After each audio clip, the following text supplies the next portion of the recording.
আজি অকণহঁতলৈ মই আগবঢ়াইছোঁ এটা সাধু। সাধুটোৰ নাম হৈছে পৰুৱা আৰু কপৌ। এদিন পৰুৱা এটাত বৰ পিয়াহ লাগিল। পিয়াহত তাৰ অণ্ঠ-কণ্ঠ শুকাই গৈছিল। ওচৰত ক'তো সি পানী বিচাৰি নাপালে। অৱশেষত বিপদৰ কথা জানিও সি নিজৰাৰ পানী খাবলৈ গ'ল। সি পাৰৰ পৰা এঢোক পানী খাই ডিঙিটো তিয়াওঁ বুলি ভাবিছিল, কিন্তু ভবামতে নহ'ল। নিজৰাৰ দাঁতিত নামোতে সি পিছল খাই মাজ পানীলৈ গ'ল। পানীৰ সৈতে তাক উটুৱাই নিবলৈ ধৰিলে। বহু চেষ্টা কৰিও বেচেৰা পাৰত উঠিব নোৱাৰিলে। জলকে জলকে সি পানী খাবলৈ ধৰিলে। নিজৰাৰ পাৰতে এজোপা গছ, সেই গছত আছিল এটা কপৌ। সেই কপৌটোৱে পৰুৱাটোক উটি যোৱা দেখি মনত বৰ বেজাৰ পালে। সি ততালিকে এখিলা গছৰ পাত ঠোঁটেৰে কামুৰি লৈ গৈ পানীত পেলাই দিলে, পৰুৱাটোৰ মুখৰ আগতে।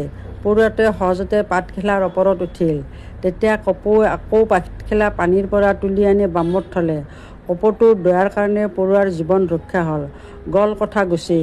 কিছুদিন পিছত সি হাবিলৈ আহিল এটা চৰাই চিকাৰী। তাৰ হাতত ধেনু-কাঁড়। হাতত ঠাৰে ভৰিত ঠাৰে চিকাৰীয়ে কপৌ থকা গছজোপাৰ তল পালেগৈ। সেই গছৰ তলতে পৰুৱাৰ গাঁত। কপৌটোৱে হ'লে চিকাৰীজনক দেখা নাছিল। চিকাৰীয়ে চৰাইহাৰীলৈ নিচান কৰি ধেনুত কাঁড় জুৰিলে। পৰুৱাই দেখিলে কথা বেয়া হ'ল। চিকাৰীয়ে শৰ এৰাৰ লগে লগে পৰুৱাই তাৰ ভৰিত লগালে এটা ধনঞ্জয় কামোৰ। চিকাৰীয়ে ভাবিলে তাক সাপে কামোৰা বুলি। সি ভয়তে জাপ মাৰি দিলে। তাৰ কাঁড়ডাল কেনি উৰি গ'ল ক'বকে নোৱাৰিলে। কপৌৰ গাত নেলাগি আন ফালেদি কাঁড় গ'ল। কপৌটো চিকাৰী দেখা পাই ভয়তে আন এফালে গুচি গ'ল। পৰক তৰালে নিজেও তৰে, নেদেখা জনেও সহায় কৰে। ধন্যবাদ।